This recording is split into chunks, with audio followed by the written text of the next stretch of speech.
clôturer ce séminaire qui était vraiment intéressant et de faire la synthèse de ce qu'on a pu voir.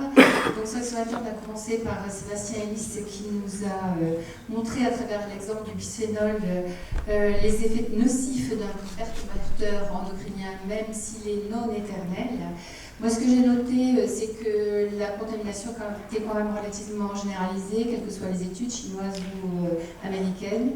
Que le délai entre le moment où on pense que le perturbateur, qu'il y a une suspicion de reprotoxicité et le moment où vraiment une adoption du seuil de toxicité, il y a quand même des délais qui sont très longs. Et puis la problématique également des produits substitutifs qui sont aussi finalement nocifs que le bisphénol A, qu'il s'agit du C, du F, du S, etc. etc. J'ai noté également l'étude d'impact du bisphénol en fonction de la masse corporelle, ce qui était quand même assez nouveau, dont j'avais jamais entendu parler, et puis les conseils avisés qu'il nous a donnés, que du verre et ne jamais chauffer le plastique. Voilà. Ensuite, Mathieu Benram de Génération Future nous a expliqué ce qu'était un PFAS, donc un atome de carbone entièrement fluoré, si j'ai bien compris.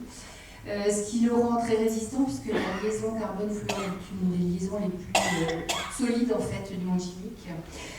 Plus de 10 000 produits de cette famille qui sont sous toutes les formes, dans tous les sols, la pollution est partout, eau, air, sol, avec une carte des points rouges où quand on voit qu'il y a du blanc, c'est qu'en fait on n'a pas les données.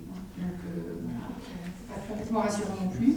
Avec des effets multiples, augmentation du cholestérol, diminution de l'effet des vaccins, cancérogènes, modification des enzymes, problèmes de reproduction.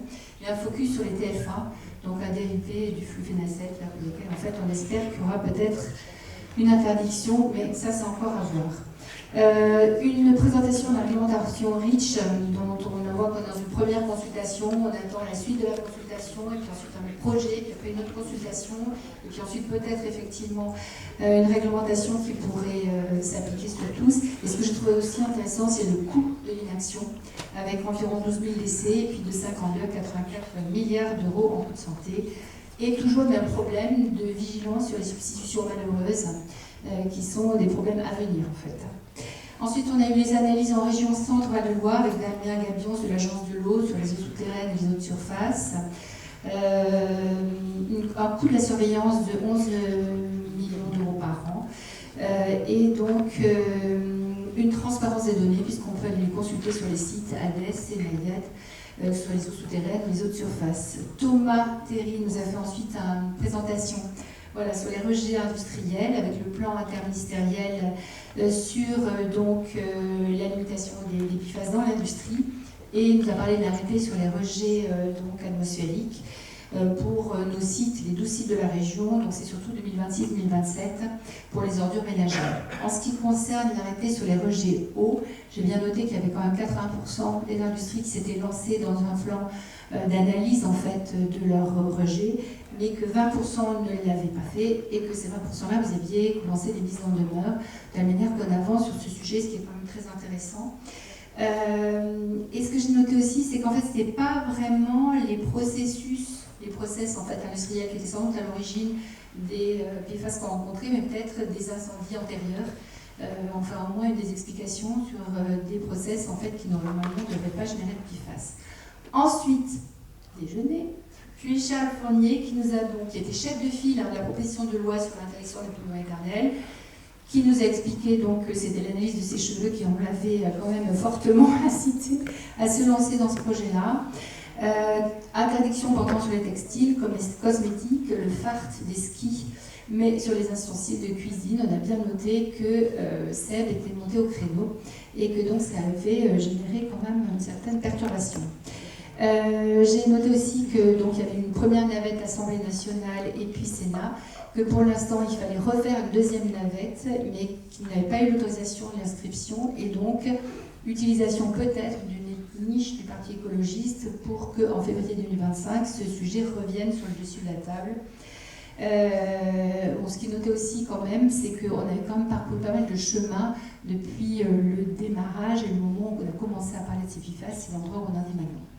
Ensuite, nous avons eu des exposés du BRGM très techniques, mais puissamment intéressants, notamment Julie Lyon qui nous a parlé de ce projet Promises, qui permet en fait de travailler sur différents cas d'études financés par l'Europe et notamment pour ce qui concerne le BRGM sur une plateforme concernant en fait les mousses à incendie, ce qui permet en fait de travailler sur les solutions possibles. Alors, sachant que j'ai bien noté, vous l'avez noté comme moi aussi, que les PFAS c'est quand même quelque chose d'extrêmement complexe, ils y sont plus, on pense qu'il y aura ça, puis finalement c'est ça qu'on trouve, etc.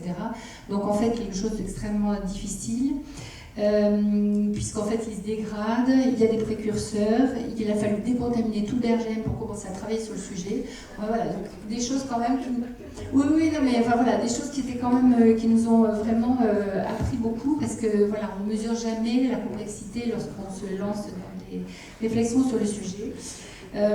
Et donc, en tout cas, ils ont mis au point une méthode permettant d'analyser 57 PFAS. Ensuite, c'est Stéphane Colombano qui nous a montré donc les solutions possibles. Alors j'ai bien noté que les premières solutions explorées sur les solvants chlorés, ça n'avait pas donné grand-chose, mais qu'ensuite il y avait eu des fluides non newtoniens qui ont permis en fait, c'est ça, hein, voilà, qui ont permis en fait de nettoyer le milieu, après de récupérer les PFAS, mais après il fallait encore détruire ces PFAS. Et donc il y a des solutions qui existent, soit des solvants polaires mais chauffés à 120 degrés, soit la sonocavitation, si j'ai bien compris, toutes méthodes qui sont extrêmement complexes et extrêmement chères. Et du coup, nécessitent de condenser ces PFAS pour qu'il y ait un véritable souci économique, enfin en tout cas un intérêt économique à le faire en fait, hein, si j'ai bien compris. Voilà, enfin les lavages classiques ne sont pas efficaces et j'ai noté aussi que sur les mousses à incendie, il n'y avait que 70% en fait des polluants que vous avez pu détecter, enfin trouver, comprendre, et qu'il s'appelait Shrek et qu'il était ouvert à tout le monde, ça m'a beaucoup plu. Voilà. J'ai noté aussi que ça s'absorbait sur plein de surfaces en fait et que du coup ça rendait les choses encore plus complexes. Voilà, donc d'où l'intérêt des travaux que vous faites pour, c'est quand même un des points importants de ce séminaire qui était en fait des solutions. Parce que c'était ça qu'on voulait vous dire. Il y en a. Alors elles existent, elles sont compliquées, elles sont chères, mais elles existent et c'est ça que je voudrais qu'on retienne quand même. Ensuite, on a eu Patrick Presque de Veolia, qui a eu du mérite de venir parce que on a du mal à avoir les industriels. Je veux bien les... Voilà. Qui acceptent de venir dans une assemblée composée de gens qui ont des valeurs qui sont peut-être pas tout à fait celles des industriels. En tout cas, il est venu nous expliquer l'analyse qui avait été faite sur les 2400 sources d'eau potable. Alors, bon, 1% de la population qui serait concernée, pour 99% de la population qui ne serait pas concernée, on ne sait pas lesquelles, etc. Ce que j'ai quand même trouvé intéressant, c'est quand même l'idée qu'eux-mêmes savent qu'il y a des solutions, mais ce qu'ils disent quand même, c'est que c'est pas parce qu'il y a des solutions qu'il faut se contenter de ça. En fait, ce qu'ils disent, c'est qu'il faut à l'origine éviter de polluer. Et ça, quand même, on se rejoint sur cet aspect-là. Et deuxième point, c'est se dire que ça coûte également extrêmement cher et que ça, c'est un vrai sujet puisque c'est ce qui nous attend pour les années à venir. Avec la problématique du pollueur-payeur qui paye et comment on travaille pour répartir finalement le coût que ça représente.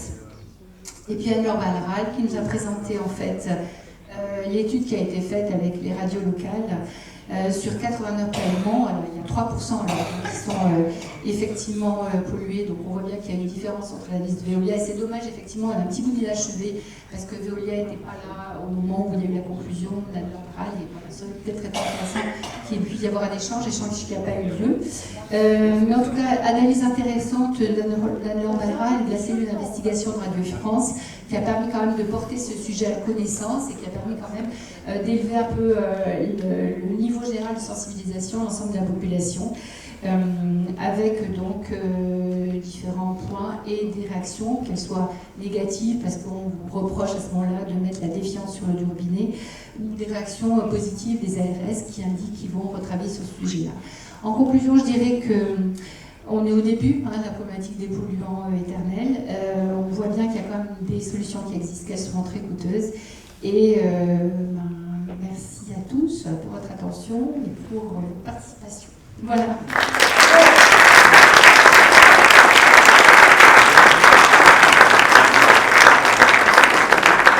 Et un énorme merci à Véronique Brousse, une bénévole